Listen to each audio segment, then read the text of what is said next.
Hello, welcome back to my channel. I've got something a little bit different today to my usual style. At Christmas time, my friend rescued out of her recycling a cardboard box with some packaging. I think it was Ted Baker that it came from, and said, "Oh, I'm sure you could do something with this." So I had a little idea that I would make her a Christmas kind of planner. But because it's her birthday soon, I wanted to give it to her sort of for her birthday rather than at Christmas, so that she can actually use this as a planner in time for Christmas. Whereas if I give it her for Christmas, obviously it's no time. I have found it quite difficult, a bit like my sisters that I did a few videos back, because obviously I'm a shabby chic, floral, botanical kind of person, and I do find bright colours quite difficult, as well as thinking about Christmas really in January and February. But anyway, I'm pleased with how it's turned out. It is a flow style journal. I'll go into that in a minute, and kind of traveller's notebook style. Before I do get into this, I just wanted to say hello to all my subscribers and thank you for watching.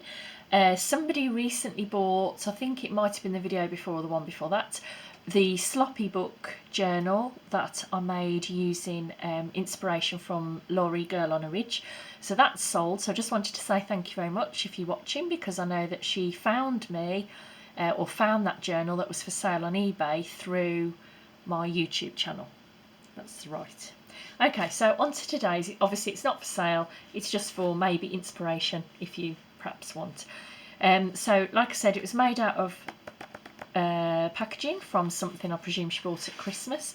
It's got a fabric covering just over the spine, and it's just got the gold elastic that I attached, and that's what I mean about I've made it like a traveller's notebook come sort of flow journal, so that unlike pages that you sew into a journal, these are literally all just held in with the elastic. And the benefit of that is that obviously once this has been filled with perhaps the plan she's got for this Christmas or whatever Christmas she uses it for, you can actually take all these out and then start again with a whole new load of papers ready to replan. And that really was my thinking behind this, because you don't want something that's fixed and permanent if it's just for plans. So I'll just go through this with you, check that I'm in frame. So I covered the inside because it was pretty ugly, to be honest. I just said, I don't know, the delivery things and company details. So I covered it with some paper that I felt was kind of in keeping with the general colours of this, like pink, green and orange. The first page just used more of the cardboard box just to make like a little strip down there with some Christmas paper. I'm just checking still that I'm in frame. I think I am. Just made this to flip out so you can write in there. Some Christmas scrapbooking paper. I made a little tuck here, and I printed out a shopping to-do list so that you can choose which store, what you need to get from there, and a little tick box so when you're done. This is right up my street. I do love lists myself. So it is meant to be used to help plan for Christmas. Some paper there, and I just made a little envelope here. It's not all, oh, I'll take it off and show you.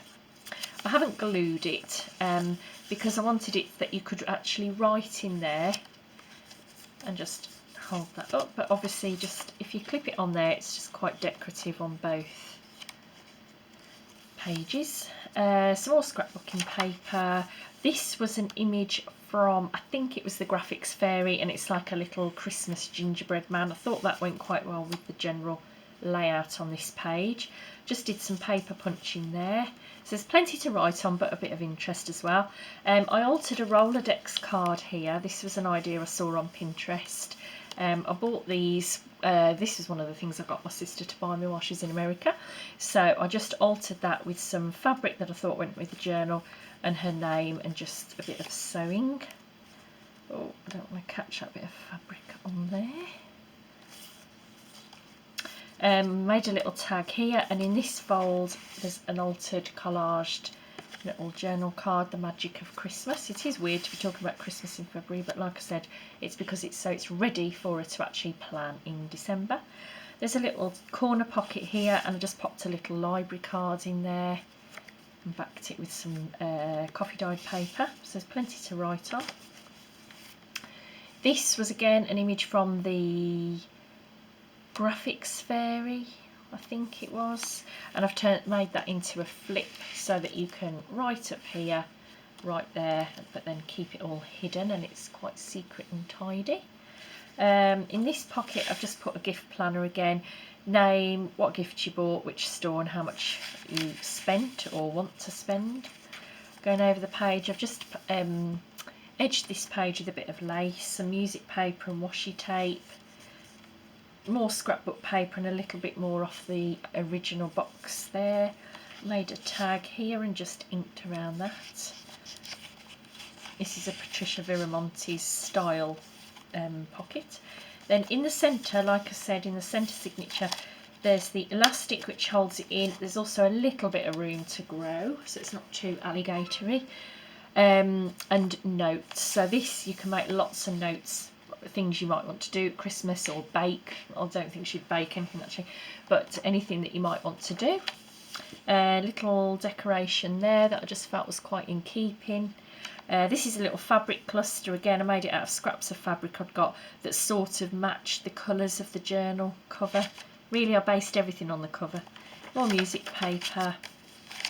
This was an idea from Pam at the Paper Outpost, who is at the moment one of my most favourite YouTubers to watch. And basically, you get a book page, make some folds in it, glue just there, and then you open it out and you have all this journaling space. And I've just made a couple of tags to go in each side. Again, just trying to keep the colours of the journal. And I can't remember what she calls these, but if you go to Pam at the Paper Outpost, she makes lots of these and shows you them. And that, obviously, I've just clipped to the edge of the page, which actually decorates 2 pages in one, which is quite nice.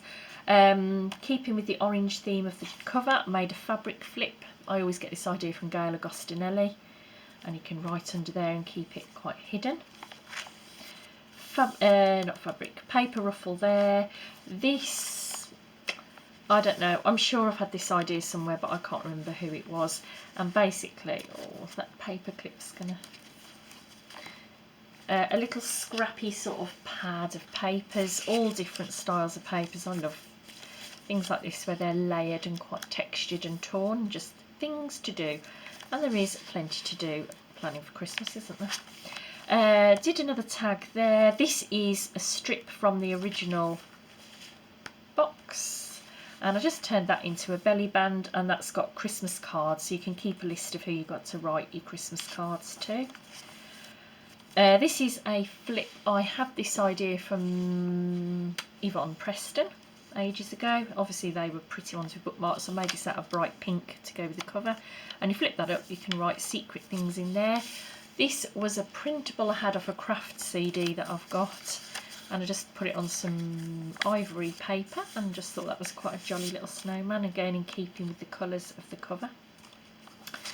Just some papers with plenty to write on in case you're running out of things. This is another Yvonne Preston idea. I've shown this before, but I did it again here. Just some coffee dyed paper, flip up, flip down, you can write all in there. And I've got a little, this was some stamps I bought from somebody in the summer. This is a really old stamp, 10p with a little Christmas tree on, and I just made that into somewhere, obviously, so that's got somewhere to tuck in.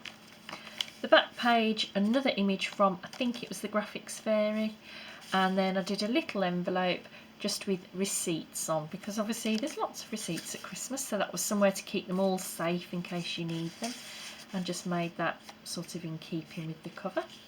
And obviously that's how the gold elastic is attached, just literally goes through the spine there. So that's all I've got for you today. I just wanted to show you that. I know it is a bit weird having that in February, but like I said, it's just so that it's ready to go for it in Christmas. So that's all for today. Thanks for stopping by. Bye bye.